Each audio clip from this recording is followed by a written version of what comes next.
Hi guys, I recently bought Top Trumps Turbo for the PS Vita. This game came out at the end of June on PSN, but my physical copy just arrived today.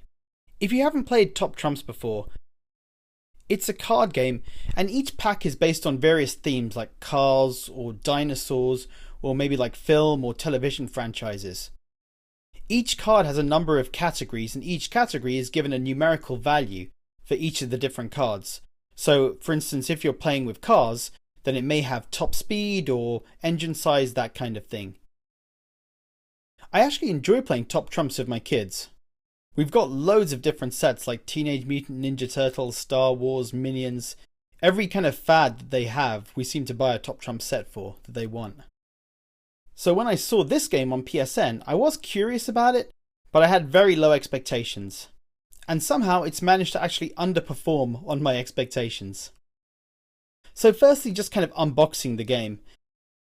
It's got nothing inside, there's no manual or anything, and this isn't unusual. So many Vita games these days don't have any kind of manual, so it's basically just the bare bone box.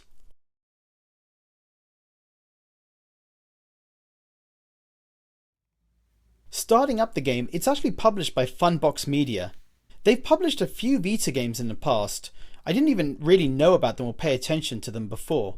And they've actually got a few games coming out in the near future. But pretty much every game that they've announced to release in the next few months seem more like mobile games. I recorded this video and continued to play the game afterwards, so that I've got a better understanding of the game and I can talk you through how it plays. Basically, the way it works is you're playing against the computer, and each round has got a number of different game types that you can compete against. And the aim is, at the bottom of the screen, you've got the words Top Trumps. You need to win the minigames and you earn stars to colour the letters for Top Trumps. Depending on how many letters you colour, you then have a final game at the very end when one of you or the computer has coloured all the letters. And basically that's the more traditional Top Trumps. You've got a pack of say 11 cards, and then you'll compete with the computer. And so depending on the number of letters you complete, you can have 11 cards if you're the one who finishes all the letters. And if you've got less than that, if you've only coloured 3 of your letters and the computer's coloured all of theirs, then they'll have 11 cards and you'll only have 3.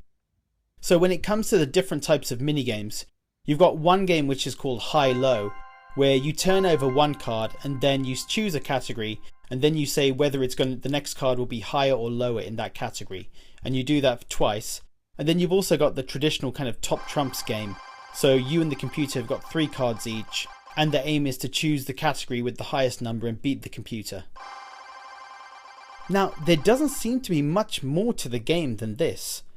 There's no multiplayer, so even if you do know someone with a Vita and with this game, you can't actually play against them. You're just restricted to playing against the computer. You've only got 6 different card packs, TV, toys and a few others. There doesn't seem to be any way to unlock any additional card packs. There's no platinum trophy in this game. It's just very shallow. You play the same round of minigames against the computer over and over, and that's it really. There isn't really much variety in this game. The controls for this game are a little bit strange because sometimes you can use the touchscreen to control it, and sometimes you need to use X or the direction buttons. And sometimes it'll only let you use the touchscreen. And so I actually encountered a bug when I played the game, and this happened to me 3 times in a row, so I think it's just part of the game's bad design, where basically once you finish a game, when you try and start a new game, you can't actually touch the screen. The area of the screen that you need to touch to then proceed with the game is out of the view of the screen, and so you can't actually touch it on the screen, and so you can't play again. What I had to do was quit and then go back to the main menu, but when I did that and restarted the game, it then made me do the tutorial again. So it had the same tutorial messages. It's the same game, but it just made me do it again with all the tutorial messages. For some reason it doesn't recognize that you've done the tutorial already. Even starting a new game, that was kind of awkward. The game didn't recognize me pressing the play button to actually start a new game. It happened a few times where I kept on trying to press the play screen, but it just wouldn't do anything. Eventually it did recognize it, but then I ran into the problem that I mentioned where I couldn't actually start the next game.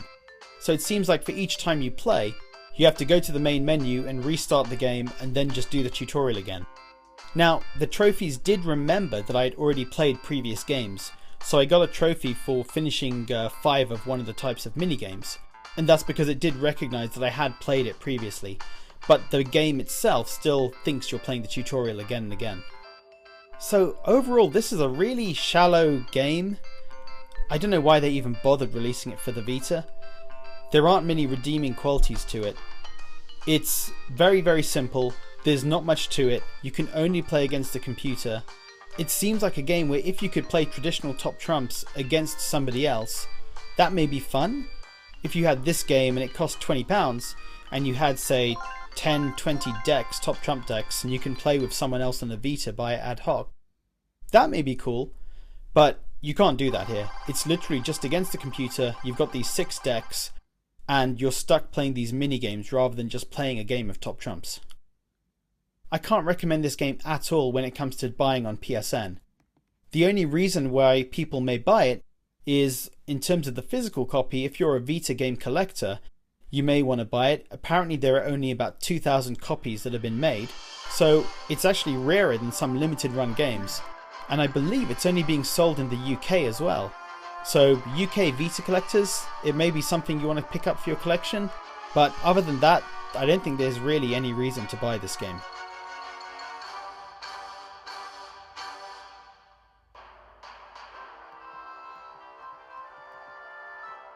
So guys, are there any hardcore Vita game collectors that are planning on picking this game up? And is there anyone out there who'd want to buy this game on PSN? Leave a comment below, and as always, thanks for watching.